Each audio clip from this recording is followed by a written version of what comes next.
సుమన్ టీవీలో మీ business promotions కోసం ఈ కింది నెంబర్ను సంప్రదించగలరు.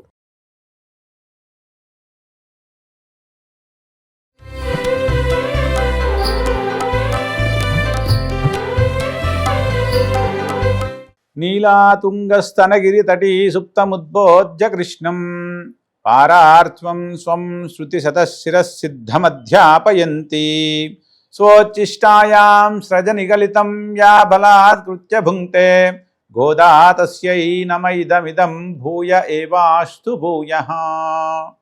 ప్రియ భగవద్భక్తులారా, ఈరోజు మనము ఆచరిస్తున్నటువంటి ఈ ధనుర్మాస ఉత్సవంలో 12వ రోజు 7వ గోపబాలికను అమ్మ మేల్కాస్తూ ఉంది.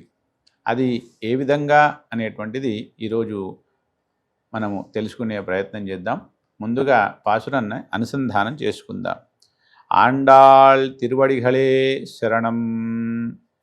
కణేతిలం కత్తెరుమై కన్నుక్కిరంగి నినైత్ ములవశియే నిన్నుపాల్ శోర ననేతిల్లం షేరాక్కుం నర్చల్వంతంగాయ్ பனத்திரை வீகவின் வாசல் கடை பத்தி சினத்தினால் தென்னிலங்கை கோமானை செத்த மனத்துக்கினியானை பாடவும் நீவாய் திறவாய் இனத்தான் எழுந்திராய் ஈதன்ன பேருறக்கம் அனைத்தில்லாத்தாரும் அருந்து ஏலோரெம்பாவாய். ఆండాళ్ తిరువడిగళే శరణం. భగవద్భక్తులారా, ఈరోజు అమ్మ మేల్కొల్పేటువంటి గోపబాలిక కూడా చాలా చక్కని సంపద కలిగినటువంటి గోపబాలిక. అంటే నిన్నటి రోజు ఉన్నటువంటి గోపబాలిక కూడా చాలా చక్కని సంపద కలిగాయి. ఆవులన్నీ కూడా ఎంతో లెక్కలేనటువంటి ఆవులు ఉన్నటువంటి గోపబాలిక. కానీ ఈరోజు ఉన్నటువంటి గోపబాలికకు గేదెల యొక్క సంపద ఎక్కువగా ఉందట. నిన్నటి గోపబాలికకు కనీసము పాలు తీసేవాళ్ళైనా ఉన్నారు, కానీ ఈరోజు ఉన్నటువంటి గోపబాలికకు పాలు తీసేటువంటి వారు కూడా లేక ఉన్నటువంటి ఒకానొక సహోదరుడు, తనకున్నటువంటి సహోదరుడు ఎప్పుడూ కూడా శ్రీకృష్ణ పరమాత్మ వెంటనే తిరుక్కుంటూ ఈ యొక్క గేదెలను పట్టించుకోకుండా తిరుగుతూ ఉండేవాడట. అలాంటి సన్నివేశాన్ని చాలా విశేషంగా ఈరోజు అమ్మ వర్ణిస్తూ ఉంది. అలాంటి గోపబాలికను ఈమె నిద్రలేపుతూ ఉందట. ఏ విధంగా? కణెత్తిలం కత్తెరుమై కండ్రి కిరంగి నినైత్తు ములవజియే నిన్నుపాల్ శోర ననెత్తిల్లం షేరాక్కుం నర్చెల్వంతంగాయ్. అలాంటి ఒక సహోదరుని యొక్క చెల్లెలట. ఎలాంటి సహోదరుడట? ఇక్కడ ఒక సన్నివేశం వర్ణిస్తుందమ్మ. ఏంటంటే, గేదెలున్నాయి, ఎన్నో గేదెలు. ఆ గేదెలకు దూడలున్నాయి. అయితే పాలు తీయాలంటే దూడలను విప్పాలి. దూడలను విప్పితే కాసేపు ఆ గేదెల దగ్గరికి వెళ్తే ఆ పాలు తీసుకుంటే తర్వాత దూడలను తీసేస్తే ఆ పాలు చేపుతాయి. అప్పుడు పాలు తీసుకునేటువంటి ఆస్కారం కలుగుతుంది. కానీ ఇక్కడ ఆ దూడలను విప్పేవాళ్ళు లేడు. ఆ పాలేమో అవిటికి ఎంతో పాలు ఒక్కటే దారిగా తనకు పాలు ఎక్కువైపోయి అవి అరుస్తూ ఉన్నాయట గేదెలు. ఎవరైనా వస్తే బాగుండు, ఆ దూడలను వెప్పితే బాగుండు, అవి వచ్చి పాలు తీసుకుంటే బాగుండు అనేటువంటి ఉద్దేశంతో భరించలేకుండా అరుస్తున్నాయట గేదెలు. అరుస్తాయి, అరుస్తే కూడా ఎవరూ రారు. అయినా కూడా ఇంకా తర్వాత ఏం చేస్తున్నాయి? అరిచి అరిచి కాసేపటికి అవిటికి ఇంకా భరించలేక ఊహిస్తున్నాయట. ఏం ఊహిస్తున్నాయి? ఎవరో వచ్చినట్టు, ఆ దూడలను విప్పినట్టు, ఆ దూడ ఒకటే ఒక దుంకుకు వాటి దగ్గరికి పొదుగు దగ్గరికి వచ్చినట్టు, ఆ పొదుగు దగ్గర నోరు పెట్టినట్టు అలా ఊహించుకొని పాలు ఏకదాటిగా స్రవింపజేస్తున్నాయట తనంతలు తానే. అలా స్రవింపజేస్తున్నటువంటి పాలన్నీ కూడా అక్కడ ఇల్లంతా కూడా చెరిపోయి ఇల్లంతా కూడా చిత్తడిగా మారిపోయింది. ఈ యొక్క సన్నివేశాన్ని అమ్మ వివరిస్తుంది. అలాంటి సంపదకు వారసురాలైనటువంటి ఓ గోపబాలిక అంటుంది.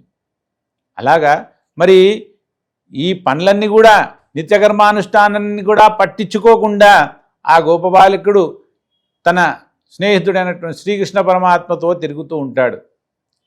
ఈమెనేమో ఇంట్లో శ్రీకృష్ణ పరమాత్మ యొక్క అనుభవాన్ని అనుభవిస్తూ ఉంది. ఆయన్నేమో అలాగే వెళ్తాడు, నీవేమో ఈ విధంగా శ్రీకృష్ణ పరమాత్మ యొక్క అనుభవాన్ని అనుభవిస్తూ ఉన్నావు తల్లి.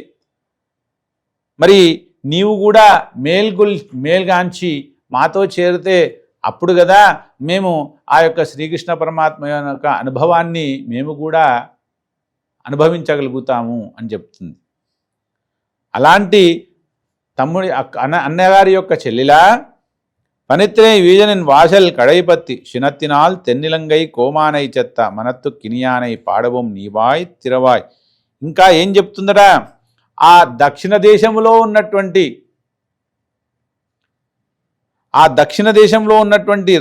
రాజు ఎవరు? ఆ దశకంఠుడు.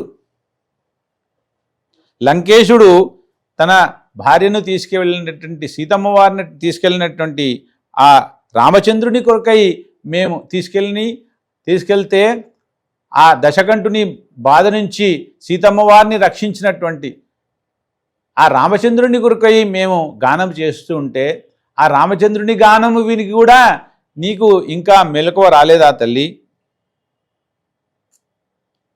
అయినా కూడా ఇలాంటి మరి అందరూ కూడా మేల్కున్నారు తల్లి, నీవు ఒక్కదానివే ఉన్నా, ఇంకా అందరూ కూడా మేలుగాంచి ఉన్నారు. బిడియం కలిగింది అంటే అందరూ మేల్కున్నారు అంటే తాను ఇంకా మేల్కోలేదా అనేటువంటి ఒక ఊహ వస్తుంది. కాబట్టి అందరూ కూడా మేలుగాంచినారు తల్లి, నీవు ఒక్కని దానివే ఇంకా మేలు కాకుండా ఉన్నావు, నీవు కూడా మేలుగాంచవచ్చు కదా అని చెప్పి ప్రార్థన చేస్తూ ఉంది ఆండాళ్ తల్లి. అలాగా మరి నీవు కూడా మాతో చేరి, మేము ఎవరిని గానం చేస్తున్నాము? శ్రీకృష్ణుని కాదు, ఆ యొక్క లంకకు వెళ్ళి ఆ రావణాసురుణ్ణి సంహారం చేసి సీతమ్మ వారిని తీసుకుని సీతమ్మ వారిని బంధించి విముక్తిని చేసినటువంటి ఆ రామచంద్రుని యొక్క గానాన్ని మేము ఆలపన చేస్తున్నాం. కాబట్టి మరి అలా రామచంద్రుని యొక్క గానం విని కూడా నీవు ఇంకా మేల్కాంచలేదంటే నీకు ఇంకా ఇంత నిద్ర ఎందుకు? ఇదేమి విడ్డూరం తల్లి, ఇంత విడ్డూరంగా ఉన్నావే నీవు? ఆ రామచంద్రుని యొక్క స్మరణ వింటూ కూడా నీవు ఇంకా మేల్కొనలేదు అని చెప్పేసి మేము రామచంద్రుని యొక్క గానం చేస్తున్నాము అని ఈరోజు ఆ యొక్క గోపబాలికను అమ్మ మేల్కొల్పుతుందట. అయితే ఇక్కడ ఒక చిన్న సన్నివేశం జరిగింది. ఏంటంటే మరి నిత్యము అది గోకులంలో శ్రీరామచంద్రుని యొక్క గానం చేయడం ఏంటి అని అక్కడ రెండు వర్గాలుగా విడిపోయి మరి వారు తగులాడుకున్నట్టుగా అనుకుంటున్నారట. ఈ రేపల్లెలో గోకులంలో శ్రీరామచంద్రుని యొక్క గానం చేయడం ఏంటి కృష్ణుడుండగా అనేటువంటి రెండుగా విడిపోయి అలా గందరగోళంగా అనుభవిస్తున్నారు. ఆ యొక్క విశేషాలన్నీ కూడా క్రమంగా మనం తెలుసుకుంటూ ఈ యొక్క ఉత్సవాన్ని మనము అవలంబిస్తూ స్వామివారి యొక్క అమ్మవారి యొక్క కృపకు అందరం కూడా పాత్రులం అవుదాం. జై శ్రీమన్నారాయణ. ఆండాల్ దివ్య తిరువడిగళే శరణం.